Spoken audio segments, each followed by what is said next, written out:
Another nice day here. Can't believe it. It's been amazing, really. Almost since the lockdown, we've had pretty decent weather. Hope you've managed to get some stuff done. Swish that club, build that awareness, pay attention, explore.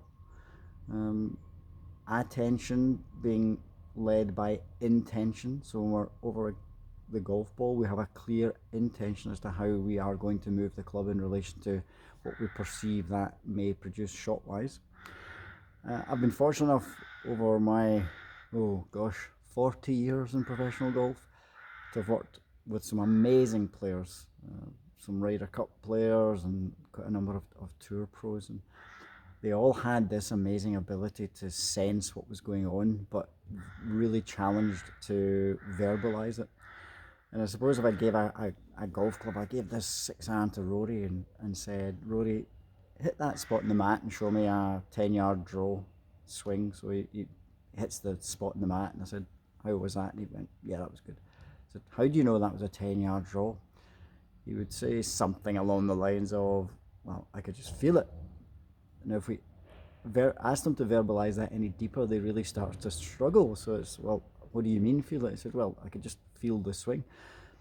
We have to dig really deep to get people to realize that when you're an elite player and things have become automatic, you lose access to it verbally anyway, and you're unaware that you're aware. That's a weird thing, that Rory's so in tune with the club, and he's been in tune with the club probably all of his life, that he's unaware that he's so in tune with the club, and therefore it's very difficult to verbalise it. And most of us are at the beginning of that journey, because I'm not sure there's too many people come into the game and were given the piece of advice that said, look, from day one of learning golf to whatever we decide to put the game down, you should be doing one thing: getting better at using these tools. So explore using the tools in different ways to produce different outcomes.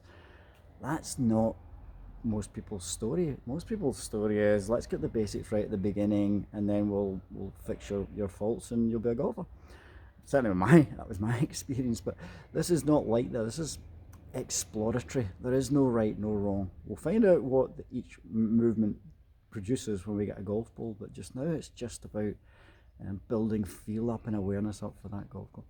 I'm going to give you a couple of challenging shots today, and if they are too challenging or you feel they're too challenging, still give them a go, because we've got nothing to lose. It's a spot, it's a bit of chalk.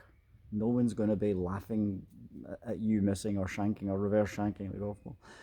And it's going to be a knockdown draw and a knockdown fade. So if we look at the knockdown draw, it's going to be club swinging to the right, club face close to impact. But how do I achieve that? Well, I achieve that by, in the demonstration I'm going to show you, I'm going to have the club slightly closed to the path at address, only slightly, and I'm then going to add shaft lean in with a little bit of wrist bowing, and that's the effect of de-lofting the club. Now, look, again, we spoke about this yesterday, but there's a little bit of confusion with that. If I showed you my wrist in this position and did that, that's about a 10-degree de-loft of the club. It's nothing. You know, when you consider some of the positions that people are in, I mean, it hurts me even just to do it without a golf club, but what I feel is an extreme movement is probably something as subtle as that. But 10 degrees is, over 2 clubs in loft, so I'm really bringing the flight down. The other thing about doing that is that it tends to close the club face, which isn't going to be an issue probably with the draw so much as it's going to be with the fade.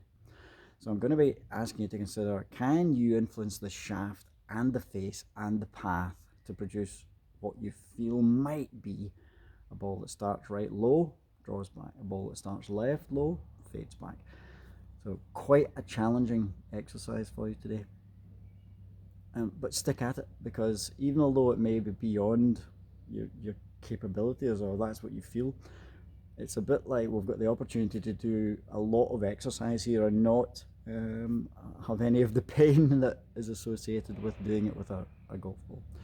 So that's going to be a big part of this, and trying to build that attentional habit, that new routine that says, when I'm faced with a shot, this is what I do. What's the shot? How does the club need to be delivered to produce it? Find a hold in a position that allows me to move the club in that manner. Stay focused on delivering the club with the feel, all of it, all the way back, all the way down to impact, just as I've been practicing. You can do no more.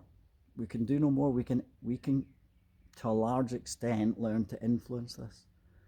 What that then produces, once the ball leaves the club, we can't do anything to control it. So we need to, if we can, not get any attention or any association or emotional attachment to the outcome.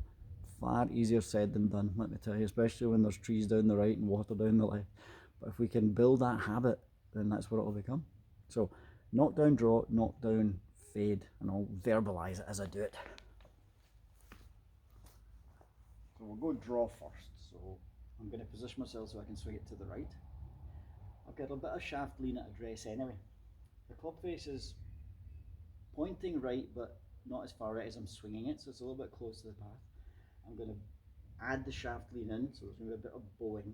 I can feel the club face shutting down, but I still feel in a position to swing it to the right. Okay, so here we go. So it's going to be there, boom, and I like to rehearse before I go, because I need to adjust. Okay, let's go. Pretty good, maybe a little bit clean, but pretty good. Fade, I'm going to move around a bit. Got the club aiming left, but not as far left as my path, so it's a little bit open to the path. This is the one where my bowing is going to tend to try and shut the club face down, but I'm going to make sure I'm in a position that that's not going to happen. Yeah, that's it there. For me, it's about there, adding shaft lean. Yeah. Little bit heavy, but not bad. Quite a complex set of movements there.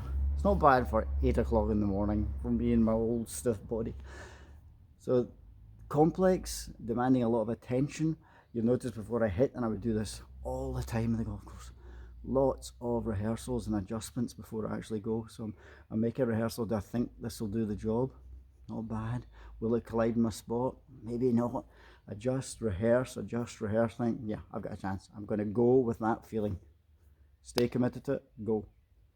Saving the other side. The fade's a big challenge. A squeeze cut, I would say, is up there with one of the most challenging golf shots for me. Anyway, it may not be for yourselves. So we're just building that awareness, building that relationship, building this new habit that is going to change not only our technique, but more importantly, that's going to be led by changing our approach and the way we pay attention, what we're aware of, and exploring. Keep at that, folks. Hopefully you've got some weather like I've got that you can get out in the garden 5 minutes, 10 minutes, and go through everything we've covered. You know, start right back at day one and go and explore just some little shots where we're opening the club in the backswing, keeping it open, whatever it is. Look back at those videos and do it again, because we can look at the videos and think, oh, that looks interesting, but if we don't do anything, nothing's going to change. So get out there, and I will speak to you soon.